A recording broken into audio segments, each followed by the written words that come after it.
We're back with Middle East Now here on I-24 News. Hassan Nasrallah, the leader of Hezbollah in Lebanon, is commending the recent wave of attacks conducted by Palestinians against Israelis. Here is what he had to say.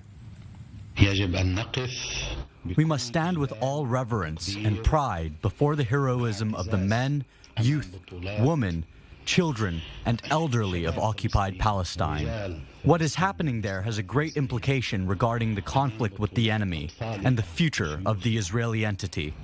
If you are betting on the despair and frustration of the Palestinian people, if you think that the Arab betrayal will lead to the retreat of Palestinian youth, then you are delusional.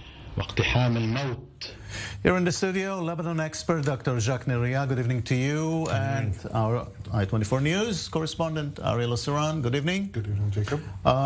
Jacques, what can I say? It's not surprising to hear Nasrallah saying these kind of things, but these are just words, no action.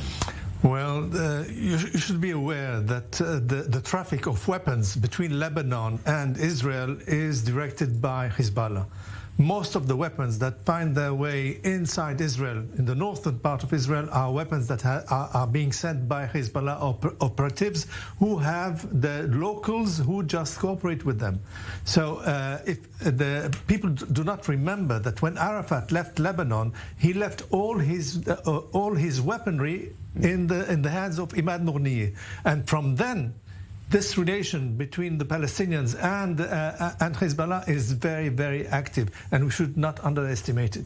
So it includes training in missile technology, all sort of short range and long range weapon that Hezbollah is providing the Palestinians, and certainly Hamas. So Hezbollah is present here in Israel through those channels. Right. So there's also action, not only words.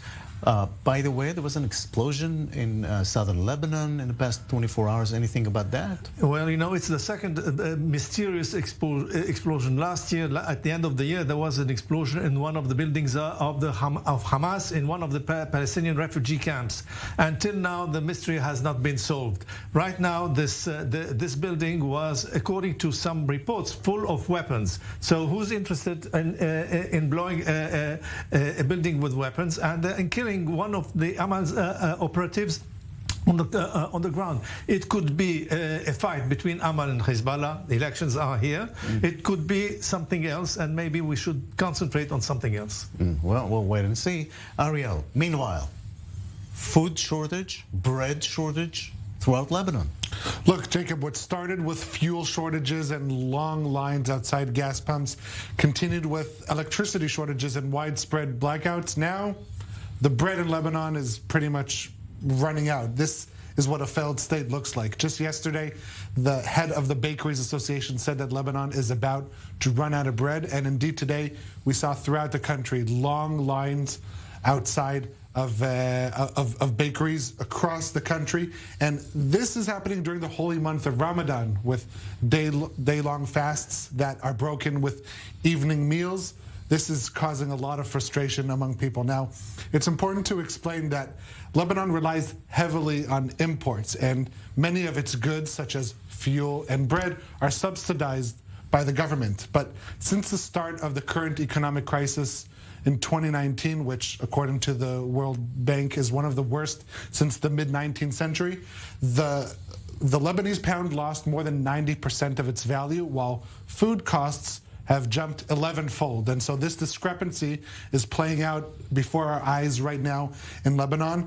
Today, the country's economy minister said that the government had agreed to allocate $15 million to temporarily resolve. That's not going to be enough. It's not enough. He himself said it's not going to be enough for more than a week or two. And so add to that the prospect of wheat shortages coming out of Ukraine. Lebanon relies heavily on that. Is this related to the Ukraine war? Because as we know, Russia and Ukraine are exporters of wheat. So not yet. I mean, that will play out because Lebanon does rely, 70% of its wheat does come from Ukraine.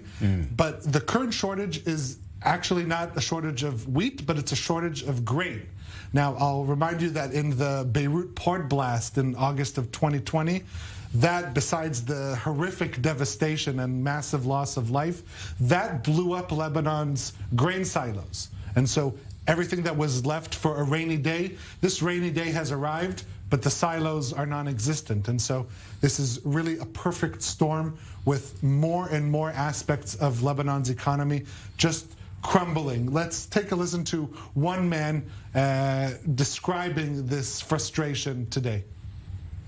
I've been looking around since the morning, but I couldn't find any bread. There's none at all. I have small children to feed. It's fasting time. It's Ramadan. Yeah, that's what's happening in Lebanon. Jacques, how long will Lebanon be able to go on like this? Well, you know, Lebanon is in shambles. There's no Lebanon. When we say Lebanon, we have in our imagination what used to be Lebanon. This is forgotten. This is another Lebanon that we have. I mean, we're talking about bread. There's wheat for less than 10 days. You're talking about fuel. You know, if you have to fill your tank, you have to pay your month's salary. This is what costs you the filling your car. So people don't go to work. Now there's a problem with the elections because there's no electricity. How long does the polling station will be active? 4 hours. This is what you have. So what do? You don't vote at night. These are real problems, and there's no way to cope with it right now because the politicians, the political class refuses reform, even though there was an agreement with IMF on how to solve some economic problems of Lebanon. But the elite is fighting for its chairs, it's fighting for its position, it's fighting for its audience, and this is why they refuse. This is what we have, a continuation of the present crisis in Lebanon, which will accompany us for a long time. Yes. By the way, Ariel, what about the investigation of the big explosion at the port? Anything going on with this? That's what the Lebanese are asking themselves. It's been stalled for many, many months. We see that the same political elite that Jacques spoke about, part of those are trying to stop this investigation.